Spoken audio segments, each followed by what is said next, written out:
밭의 감추인 보화에 대한 비유. 천국은 마치 밭의 감추인 보화와 같으니 사람이 이를 발견한 후 숨겨두고 기뻐하며 돌아가서 자기의 소유를 다 팔아 그 밭을 사느니라. 마태복음 13장 44절. 주님은 천국을 밭에 감추인 보화라고 말씀하십니다. 밭의 주인도 아니고 보화를 발견한 사람도 아니고 밭에 숨겨진 보화가 천국이라고 합니다. 그런데 중요한 것은 그 보화를 발견한 사람의 행동입니다. 그는 밭에서 보화를 발견하자마자 보화를 숨겨두고 집으로 돌아가서 그 소유를 다 팔아 그 밭을 삽니다. 그게 정말 천국을 발견한 사람의 올바른 행동이 맞을까요? 원래 그 보화의 주인은 밭의 주인입니다. 그런데 보화를 발견한 사람이 몰래 그 보화를 숨겨두고 주인을 속인 후 그 밭을 몽땅 차지하는 것이 어찌 옳은 일이라 할 수 있겠습니까? 아니, 그 정도의 윤리관을 갖고 있는 사람이라면 그냥 보화를 발견했을 때 몰래 보화만 들고 가면 되는 것 아닙니까? 그런데 왜 굳이 보화를 숨겨놓고 주인에게 가서 밭까지 사는 불편하고 복잡한 행보를 보이느냐는 말입니다. 그 보화, 보배라는 단어가 구약의 학개서에 등장합니다. 만군의 여호와가 이같이 말하노라.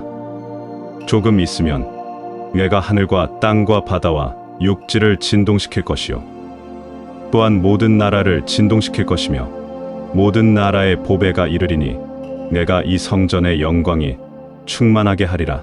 만군의 여호와의 말이니라. 학개 2장 6절에서 7절. 하나님 거신 보배가 세상에 이를 것인데 그 보배가 땅과 바다와 육지를 진동시킬 것이라고 합니다. 그 보배는 하나님의 아들 예수 그리스도입니다.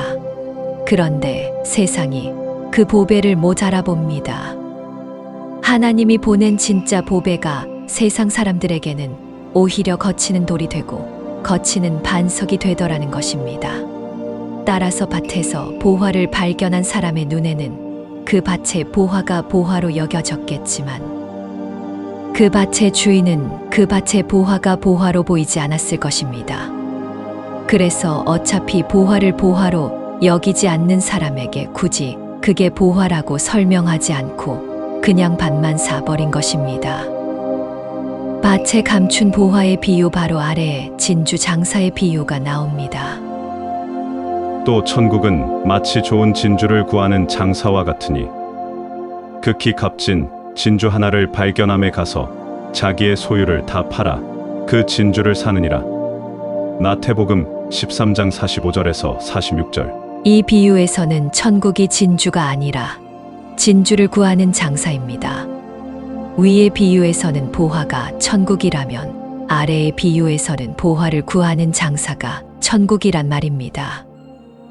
그런데 주님께서 천국을 말씀하면서 천국은 진주를 구하는 장사인데 그 진주 장사는 극히 값진 진주를 만나면 자기의 소유를 다 팔아서 그 진주를 산다고 합니다. 그런데 이 진주 장사는 진주를 발견했고 진주를 발견하자마자 자신의 모든 소유를 다 팔아서 그 진주를 샀습니다. 그리고 밭의 보화 비유에서 천국은 보화인데 그 보화는 예수님이십니다. 지금 아래의 비유에서는 천국이 진주 장사라고 한다면 진주 장사는 예수님이라는 말입니다. 예수님께서 당신의 모든 소유, 심지어 목숨까지 다 팔아 당신의 백성을 사는 사건이 십자가 사건입니다. 따라서 우리가 바로 진주이며 우리를 사기 위해 자신의 모든 것을 다 파신 분이 예수님인 것입니다.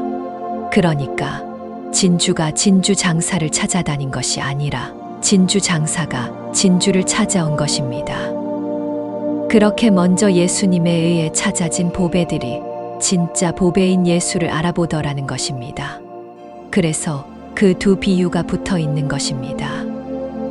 그렇게 예수님에 의해 찾아진 자들, 즉 예수라는 보배를 알아본 자들이 역시 진주 장사처럼 자신의 모든 소유를 다 팔아 밭을 삽니다. 밭은 세상입니다. 성도가 자신의 모든 소유를 다 팔아서 보배가 담긴 밭, 즉 세상을 샀다는 말을 잘 이해해야 합니다. 보화를 발견한 사람이 밭을 산 이유는 보화 때문입니다. 그의 의도는 밭을 잘 경작해서 큰 수확을 얻겠다는 것이 아니었습니다. 그에게 밭은 관심의 대상이 아니었습니다. 그의 관심은 오직 밭에 묻힌 보화였습니다. 그런데 그가 모든 소유를 팔아 밭을 샀다는 것은 세상 사람들이 일생을 바쳐 열매로 얻어내고자 하는 모든 소유를 세상에 묻혀 있는 보화, 즉 예수를 위해 다 버릴 수 있는 자가 된다는 뜻입니다. 그러니까 보화를 발견한 이에게 더 이상 세상은 자신의 소유를 얻는 곳이 아니라 보화인 예수 그리스도에 의해 밀려나게 된다는 말입니다. 밭은 보화 때문에 버려지는 용도로 구입이 된 것입니다. 그래서 보화를 발견한 자에 의해 세상 소유가 다 팔리는 것입니다. 그렇게 진주장사이신 예수님의 은혜에 의해 보화로 발견된 자들은 예수 그리스도인 보화를 알아보게 되어 자신의 의를 버리고 오직 그분의 나라와 그분의 의만을 꼭 붙들게 된다는 말입니다. 어떤 사람이 길거리에서 신문지를 깔아놓고 그림을 팔고 있었습니다. 그런데 그림을 볼 줄 모르는 사람은 그게 그거 같고 저게 저거 같아서 별 관심이 없이 이리저리 구경만 하고 있었습니다. 그런데 그림을 파는 상인이 그에게 저 그림이 좋은 그림이니 100불에 사라고 권했다고 합니다.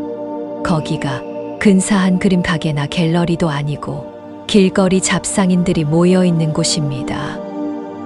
그리고 그 그림도 신문지 위에 제멋대로 놓여 있습니다. 마치 밭에 숨겨진 보화의 형국입니다. 그런데 그 그림이 100불의 가치가 있어 보일까요? 그럼에도 만일 그가 이 그림을 100불을 주고 사들고 가면 아내한테 쫓겨납니다.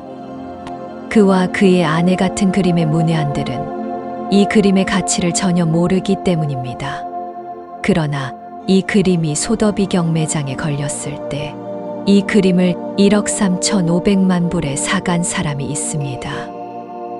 이 그림이 그 유명한 구스타프 클림트의 초상화였습니다. 그야말로 세상의 보물입니다. 세상에서 제일 비싼 그림입니다. 그런데 그 그림이 길거리 신문지 위에 함부로 던져져 있으면 거기에 관심을 가지는 사람이 거의 없게 되는 것입니다.